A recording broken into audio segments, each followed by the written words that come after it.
Em abril deste ano, Mark Zuckerberg, fundador do Facebook, precisou dar explicações no Congresso norte-americano sobre a privacidade dos usuários da rede. Outro problema enfrentado pelo fundador do Facebook foi a influência dos fake news divulgados pela sua rede social nas últimas eleições norte-americanas. Para falar sobre o assunto, recebemos no programa de hoje o advogado Adriano Fidalgo, autor do livro Reputação Digital no Facebook, Sustentabilidade Empresarial e o Consumidor. Está no ar o Observatório do Terceiro Setor, o olhar da cidadania.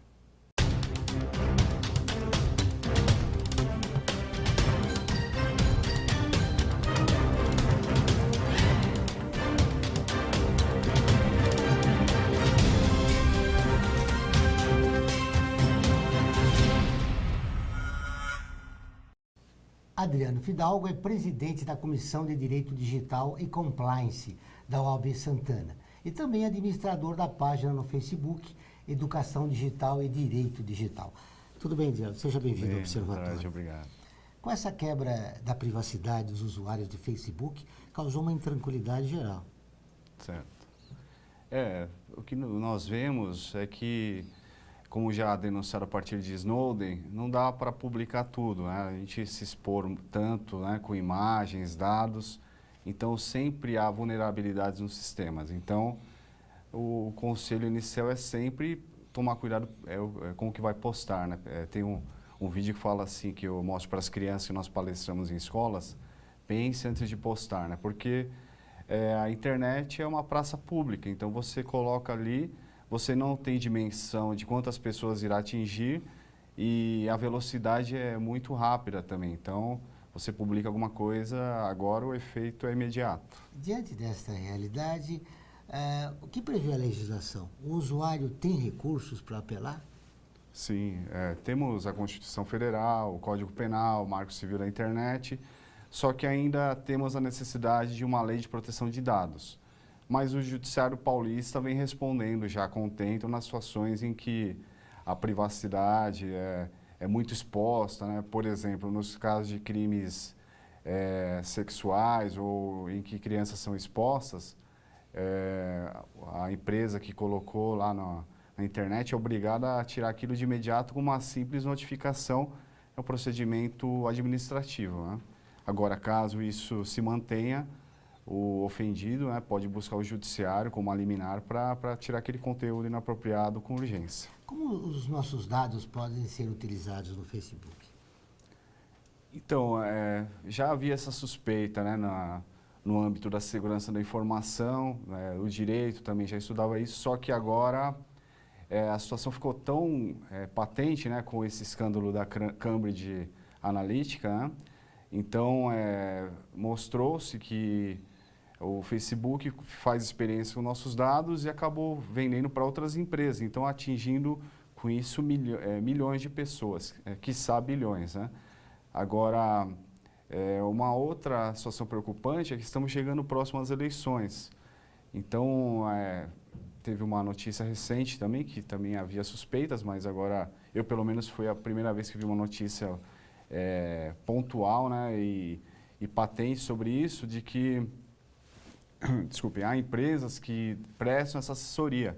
Então, por exemplo, com $2.600, você cria um perfil que pode ter 60 mil seguidores, né, algo do gênero. Então, é um problema, né, porque estamos vivendo num mundo ilusório ali no digital. Adriano, você quer dizer então que as nossas eleições aqui no Brasil, que devem acontecer para presidente da República, estão ameaçadas como aconteceu nos Estados Unidos, de terem os usuários terem seus dados sendo utilizados, né? Sim, atualmente estão falando que a ameaça ao mundo é o Thanos, né, do filme Vingadores, mas eu acho que a ameaça real que nos assola atualmente são as fake news. Então, é possível que isso possa interferir sim nas eleições. Então, tanto é verdade que o TST que já criou uma força-tarefa composta, né, pela Polícia Federal, o Exército e a BIM, veio até o FBI para dar uma assessoria, então o TSE já está muito preocupado com isso. Então, havendo alguma situação dessa, terá que agir com emergência, com urgência, para remover o conteúdo, porque influencia, né? Quando as notícias são propagadas no WhatsApp, fica naquela bolha, né? Um grupo fechado, então é muito mais difícil o controle sobre isso, ao menos que alguma autoridade tenha ciência. Mas quem utiliza esses dados são empresas internacionais e é difícil, né, você identificar isso rapidamente. Sim, exato, porque há vários fins aí, né, objetivados nessas situações, tanto comerciais, né, que alguns criam as fake news por um clique, como empresas contratadas, por exemplo, no âmbito político para destruir a imagem do concorrente ou super promover o seu candidato, né? Então, nós estamos chegando numa nova era também nessa questão do problema da fake news ou das informações falsas. Então, há programas que acabam criando vídeos, né, com perfeição. Então, por exemplo, há 2 vídeos rodando aí com a Michelle Obama e um com a atriz que fez a Mulher Maravilha. Então, é difícil de a pessoa leiga perceber que aquele vídeo é uma montagem. E há também programas para utilizar a voz, né, manipular a voz das pessoas. Então, está cada vez mais ganhando profissionalismo, essa questão de criar um vídeo falso, uma imagem falsa, ou seja, criar uma informação incorreta e induzir em erro as pessoas. Há uma maneira do usuário cuidar dos seus dados para que eles não sejam utilizados? Existe algum mecanismo que o usuário possa ter de evitar que isso aconteça?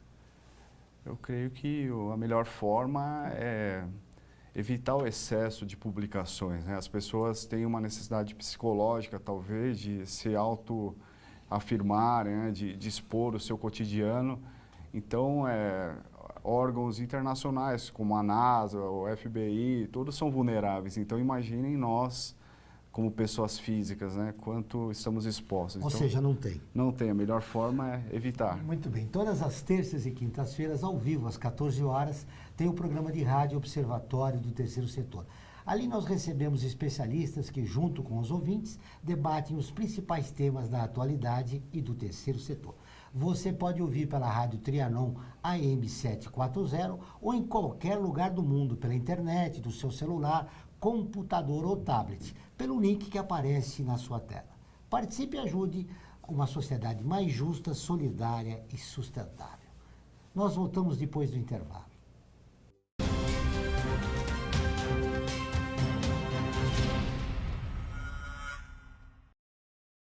A vida nos traz muitas conquistas, mostrando que todo conhecimento e esforço compensaram em cada detalhe, cada emoção.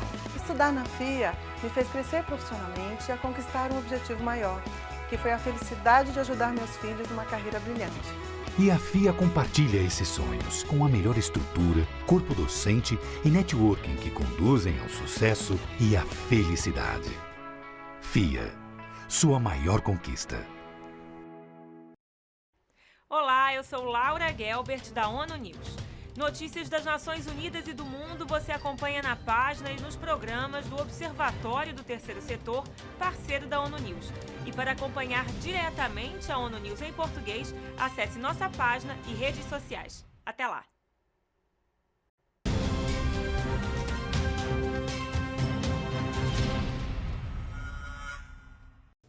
Estamos com um novo quadro no programa. Você conhece, onde vamos apresentar personagens que fizeram a diferença na história. Hoje, vamos falar de Irena Sandler. Você conhece?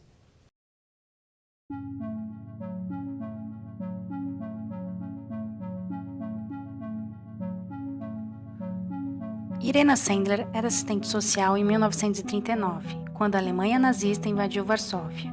Irena trabalhava no Departamento de Bem-Estar Social de Varsóvia. Ali trabalhou incansavelmente para aliviar o sofrimento de milhares de pessoas, tanto judias como católicas. Em 1942, os nazistas criaram um gueto em Varsóvia e Irena, horrorizada pelas condições que ali se sobrevivia, uniu seu conselho para a ajuda aos judeus. Ao longo de 1 ano e meio, conseguiu resgatar mais de 2.500 crianças por diversas vias. Em ambulâncias como vítima de tifo, cestos de lixos, caixas de ferramentas, qualquer meio era usado para salvar as crianças. Irena queria que um dia as crianças pudessem recuperar os seus verdadeiros nomes, as suas identidades, histórias pessoais e famílias. Concebeu então um arquivo no qual registrava os nomes e dados das crianças e as suas novas identidades. Os nazistas souberam das ações de Irena para salvar as crianças.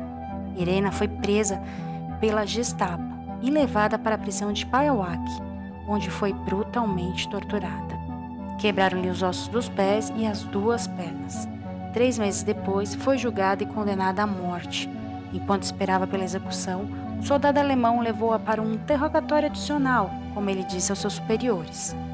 O soldado, na verdade, iria salvar Irena, e quando conseguiu sair dos olhares dos seus superiores, gritou-lhe em polaco: "Corra!" No dia seguinte, Irena encontrou seu nome na lista de executados. Mesmo após a tortura, Irena continuou a trabalhar com uma identidade falsa. Ao acabar a guerra, Irena desenterrou o jarro com as informações das crianças e entregou ao Dr. Adolfo Berman, o primeiro presidente do Comitê de Salvação dos Judeus Sobreviventes. Lamentavelmente, a maior parte das famílias das crianças tinha sido morta nos campos de concentração nazistas. As crianças que não tinham família adotiva ficaram em diferentes orfanatos e aos poucos foram enviadas para a Palestina.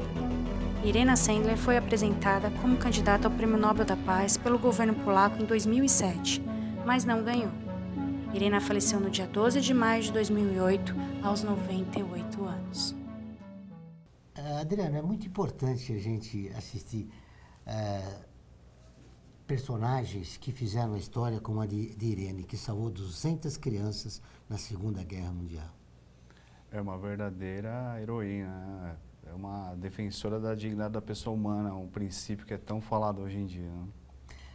Adriano, nós estamos vivendo na internet um clima de ódio e a sombra do nazismo assola, não só o nosso país, mas como o mundo. Como evitar isso? O discurso de ódio vai se propagando, né? As pessoas, elas não checam informação, então, por exemplo, o judiciário paulista já tem condenado por curtir e compartilhar, né? Então, eu creio que a melhor forma é com educação mesmo. Eu escrevo sobre educação digital, né? Então, eu creio que falta isso mais nos programas de algumas escolas, né? Porque alguns falam de educação digital como as metodologias do uso da tecnologia, mas eu falo mais da questão do uso ético, né? Então, eu fiquei feliz hoje que eu vi uma notícia que tem escolas que já estão preparando os alunos sobre as fake news, né? Então, alunos do 4º, 5º ano, colégios particulares, né? Mas já estão criando consciência crítica sobre uma notícia, né? Saber se aquilo tem credibilidade ou não. Então, há algumas ferramentas para a gente checar as informações. Falando em fake news, eles influenciaram as eleições norte-americanas. Há o perigo também que eles influenciem as nossas eleições aqui no Brasil. No primeiro bloco, a gente falou da privacidade e também citou que poderá acontecer aqui no Brasil. Em relação aos fake news, você acha que nós estamos preparados para combater nas próximas eleições? Eu creio que é um grande desafio, né? Tem essa mobilização do TSE, como eu falei, né? Criando uma força-tarefa e tudo mais, mas os americanos não conseguiram, né? Eles que são a maior economia, a primeira nação mundial, né? Em vários segmentos, não conseguiram. Então, eu tenho minhas dúvidas de que isso não afetará nossas eleições. É claro que há todo um esforço, né? Eu acho que tem que haver um esforço de conscientização das pessoas comuns para saberem também fazer esse filtro da notícia, mas eu vejo como um mal real. É uma situação bem complicada que eu acho que afeta a nossa democracia, assim, é um risco à democracia. Muito bem. Falando em discurso de ódio nas nossas redes sociais, de bullying, nós estamos assistindo vários suicídios de jovens. É um outro desafio que nós temos nas redes sociais para evitar isso. Isso, os psicólogos ou psiquiatras também falam pelo menos os que eu acompanhei recentemente, falam que é importante falar desses temas, né, de suicídio, a questão da pessoa estar muito quieta, né, não querer comer, ela quebrar os hábitos dela, né, ela não manter a rotina dela. Então, o bullying, o cyberbullying são um problema nas escolas, né? Então, outro dia eu fiz uma postagem no dia do bullying, que tem umas imagens do CNJ, né, o Conselho Nacional de Justiça, sobre prevenção, sobre a legislação, num grupo de professores. Uma senhora que se disse ex-professora falou, não, mas hoje em dia tudo é bullying, isso é frescura, é bobeira. Daí eu falei assim, nossa, como uma educadora pode pensar assim, né? É claro que não dá para jogar tudo na vala comum, nem tudo é bullying. Tem que ser checado, né? Tem que ser diagnosticado. Agora, o bullying ocorre sim, e a internet é uma ferramenta que maximiza essas situações, porque antigamente o bullying acontecia dentro da sala de aula, quem viu, observou, contou para o colega, parou ali. Hoje, às vezes, eles já vão postar na hora, né? Isso já vai para a escola toda, vai para o grupo familiar. Então, é um problema de ética digital, né? De conscientização, né? Saber que não pode fazer para o outro que não gostaria que fosse feito para nós. Então, tem que ter esse filtro nas postagens. É verdade. E o desafio também é conscientizar os educadores, né? Os educadores, os pais, é todo... Muito bem, agora nós vamos para um rápido intervalo e voltamos dentro de instantes.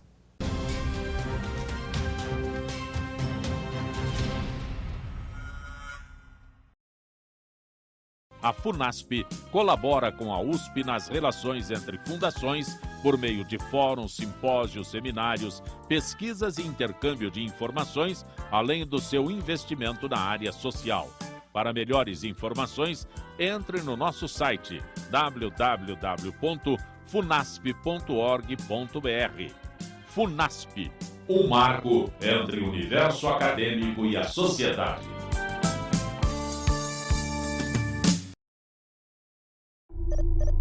Internacionalizar a economia afeta o seu emprego? Para onde vai o Brasil? Ter opinião sem análise é só repetição. Repetição, repetição, repetição, repetição, repetição, repetição, repetição, repetição. Informação é importante. Análise é fundamental.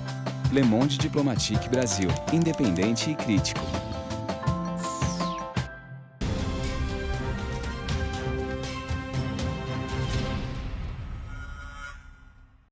Estamos de volta com o programa do Observatório do Terceiro Setor, O Olhar da Cidadania.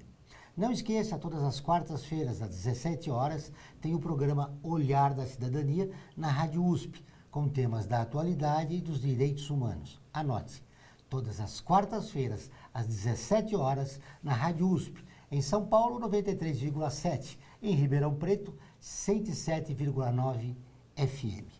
Adriano, eu gostaria de explorar mais um detalhe com você que é importante. Um dos alvos na internet são jovens. E duas jovens recentemente se suicidaram porque tiveram a sua intimidade expostas na rede. Esse é um problema grave e pode ser evitado. Por exemplo, nós temos um marco regulatório da internet. Ele prevê isso? Então, Joel, o Marco Civil, ele coloca, né, medidas a serem tomadas para remoção do conteúdo, ele fala em educação digital, a própria lei de proteção e combate ao bullying também fala nessa educação digital. E na lei anti-bullying disciplina a questão do pai colocar um aplicativo no computador do filho para observar o que ele está fazendo, né? Então, por exemplo, naquele caso de Goiás, que o menino matou os colegas também, os pais eram militares, salvo engano. Então, se os pais estão sabendo o que os filhos estão fazendo, eles têm como prevenir, tomar algumas medidas, né? Então, teve uma questão de vazamento de nudes, ou sexting, né? Para eles, os jovens, isso é normal. É quase que uma extensão da relação, do namoro deles. Só que nós, mais velhos, né, eles são nativos digitais, né? Nós, como imigrantes digitais, temos que passar valores, né, as questões éticas. Então, eles têm que saber que o namorado de hoje pode não ser o de amanhã. O amigo de hoje pode não ser o amigo de amanhã. E mesmo parentes, às vezes você tem uma boa relação com um parente, você vai lá e coloca no WhatsApp uma informação íntima, sigilosa, você colocou no aplicativo e espalha. Então eles colocam, às vezes, mandam para uma pessoa, tem aplicativos que vendem a falsa ilusão que aquilo é criptografado, apaga depois de tantos segundos, mas isso não é verdade também, né?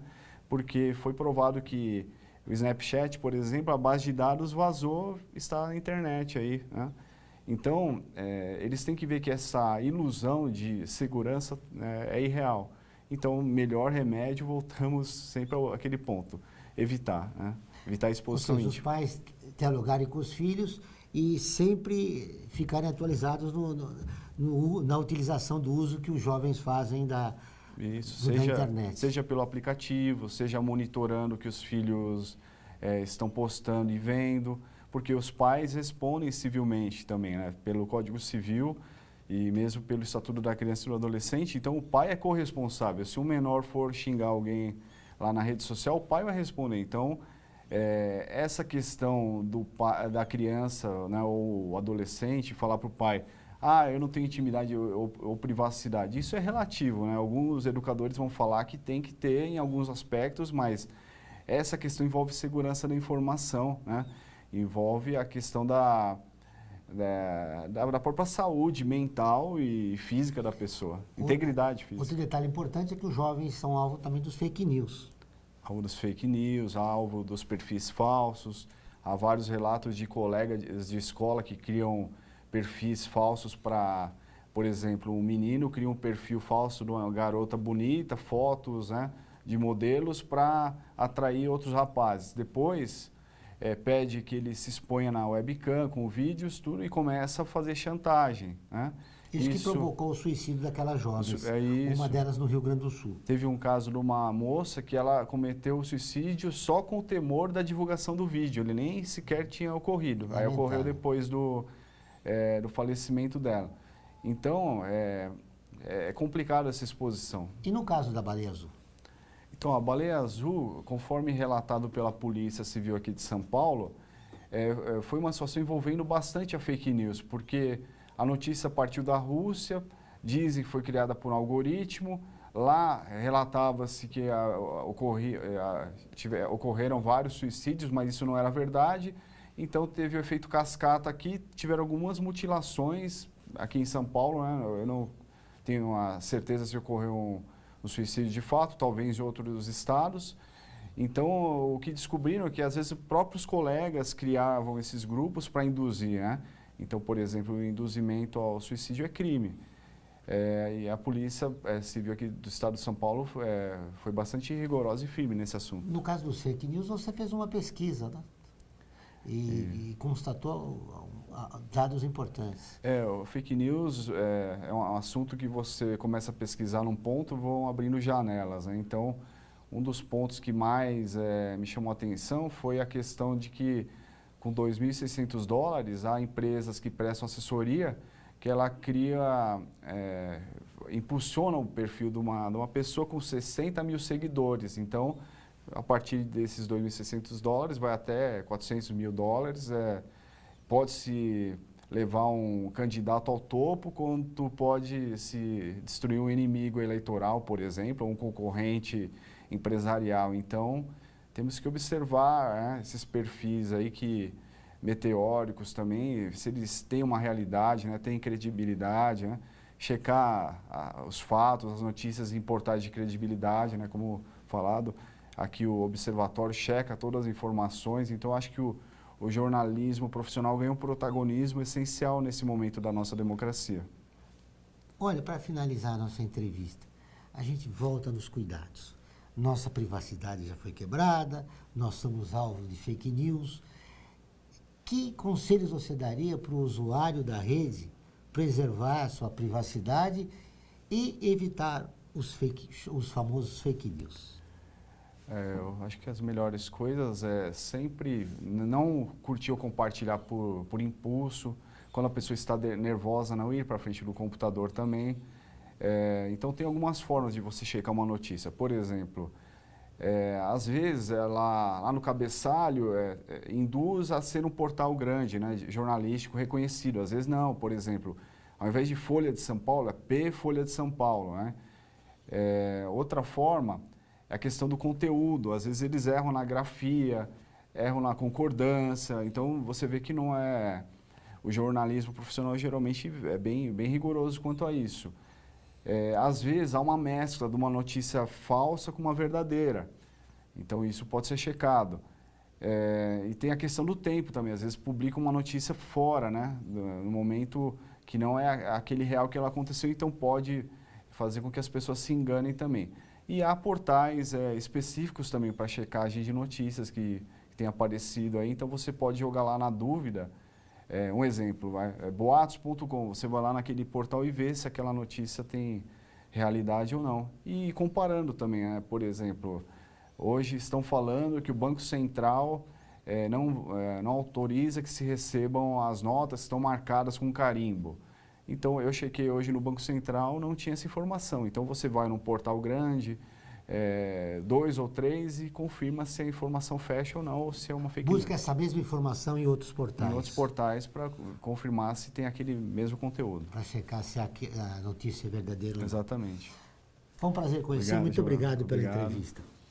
O programa do Observatório do Terceiro Setor dessa semana fica por aqui. Mas para continuar nos acompanhando, acesse o nosso portal observatorioterceirsetor.org.br.